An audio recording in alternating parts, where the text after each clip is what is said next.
Volition's newest IP, Agents of Mayhem, comes out in just a few weeks, and it seems like there's still some confusion on what exactly this game is. While it's easy to assume that this open-world, superhero-esque shooter is just another Saints Row game, there's actually a lot about it that sets itself apart. So let's get right to it. Today on gameranx, we're here to talk about 5 things you need to know about Agents of Mayhem. Starting off at number 5, what is Agents of Mayhem exactly? I'm sure a lot of people think it's just another Saints Row game. Let's start off with what this game actually is. It's an open world, third-person shooter where you play as different Agents of Mayhem, Mayhem being an organization that's kind of like S.H.I.E.L.D. And they're trying to stop a supervillain organization called Legion, and they're trying to destroy the world's nations. So yeah, that's the basic setup, but it's important to know that this isn't a new Saints Row game. Yeah, I get it, it definitely looks like it, with there being purple everywhere, and the use of the 3rd Street Saints fleur-de-lis symbol. There are even some characters from Saints Row that you'll see here, along with the same but less vulgar sense of humor. So let's go back to Gat Out of Hell. That game ended with Johnny Gat being given 5 choices by God. One of these choices was recreating Earth, and Agents of Mayhem takes place in that timeline. And in that timeline, Johnny Gat is now a cop in Seoul, and Agents of Mayhem takes place in Seoul, and Johnny Gat is a playable character in the game if you pre-order it somewhere special and get that pre-order bonus, but still. So yeah, that right there is just a big similarity between Agents of Mayhem and Saints Row. Also, Pierce Washington from Saints Row 2, 3, and 4 is in this game as a playable character named Kingpin. And have you guys seen Yeti yet? He's the big, jacked up Mr. Freeze looking character. He looks very similar to Oleg, which is another Saints Row character. So yeah, I get it. I can totally see why you would think this is a new Saints Row, but it's not. It's its own IP. It does take place in the Saints Row universe, except technically it's now the Agents of Mayhem universe, seeing that Nathan Fillion, aka God, recreated it. So I know it's a little confusing, and I never thought that a Volition game like Saints Row would have such confusing lore like this. But yes, end of the day, Agents of Mayhem is not a Saints Row game. It's an Agents of Mayhem game. That's what you're getting.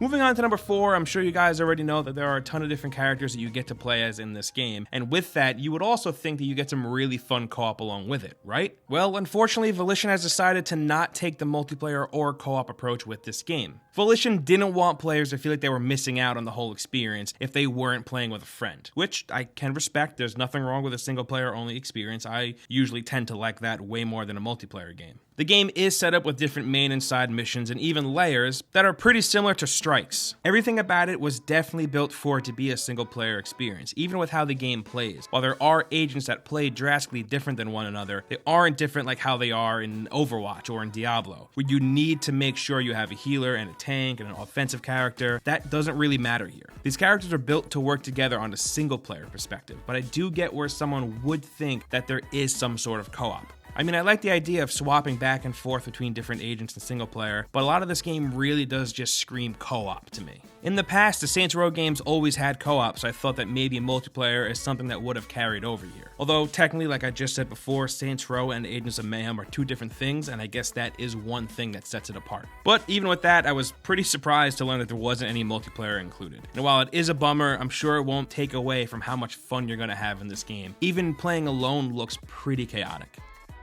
Next up at number 3, Agents of Mayhem is a bunch of different characters that you'll be running around as. By the end of the campaign, you'll have a dozen different agents to choose from. Before starting a mission, you'll be able to pick 3 different agents to bring into the field with you. Then you'll be switching back and forth between the 3 to best suit whatever is going on. You could be switching characters because one agent's health is low, or because a different agent might be suited better to play as in that moment. For example, if you have a lot of enemies that are close up, you might be better off switching to someone like Hardtack, who's more of a tank and has a primary weapon that's a shotgun, so he'd obviously be better for taking out a group of enemies that are close up. Or you could switch to Yeti, who could use his freeze gun to freeze all the enemies in place and just kind of control them that way. There's a pretty diverse cast of characters. There's Hollywood, a douchey actor who seems to be more of a generic soldier class. There's Daisy, who's a roller derby sensation who skates around with a big ass minigun. And then there's also Yeti, who I just mentioned before. And those are only a few. I don't want to give too many of them away because that's part of the game, is experiencing these characters and learning how they work. Each agent also has a Mayhem ability, which is like a super or an ultimate. For example, Hollywood's Mayhem ability has him putting on a pair of sunglasses and getting access to bottomless magazines, and there are a bunch of over-the-top explosions that go on all around him, and it's pretty much like a Michael Bay movie, honestly. That's what your screen becomes. It looks like a Michael Bay movie. But like I said, those are just a few of those playable agents. I don't want to spoil them all. And also, each one of them will have their own special upgradable abilities and equipment, which leads us to our next point at number 2. The big focus of this game is how different each agent plays, and there's a huge emphasis on actually developing and building up these characters. While each agent is pre-made, there is a huge skill tree that goes along with each character where you can tailor them to how you want them to play. So you'll be constantly grinding for XP trying to upgrade to that next skill. Leveling up will give you access to new powers and skills, so the character you'll have at the end of the game will be drastically different from when you started playing. And it's not only skills and powers that level up, you'll also be able to level up and modify your weapons and your gadgets. There are different mods that you can use to customize your weapons, change up how your gadgets work, so as your agent grows more and more powerful, you can keep your weapons and gadgets on par with that. And finally, at number 1, Volition is really going for replayability here. Kinda in the vein of games like Destiny and Diablo, where you just kinda keep on grinding for what you need. You'll be playing the same missions over and over again just to gain the XP, just to level up whatever agent it is you're working on leveling up. And seeing that all 12 characters have their own skill trees, it's going to take a lot of XP and a lot of time if you want to max out all 12 of these characters. And these skill trees are fairly big for a game like this, so it's definitely going to take a little bit. According to Volition, after beating the game, you'll most likely have about a third of the 12 characters maxed out. So what did Volition do to make sure you didn't get bored of doing the same thing over and over again? Well, for one, as I've said many times in this video, each character is super different, so focusing on one character to max out will change up how the game plays a little bit. But what Volition also did was make certain missions and layers procedurally generated. This way, once you return to repeat everything once you've finished the game, it'll be a little bit different. Now, it's not a complete overhaul of the level, the boss is still the same, so is a lot of the rooms, they're just a bit shuffled around. So this, combined with playing as different characters, will hopefully be enough to make sure that the game doesn't get too stale too quick. And then there's also the fact that it's an open world, so I'm sure there's a ton of other stuff to see and do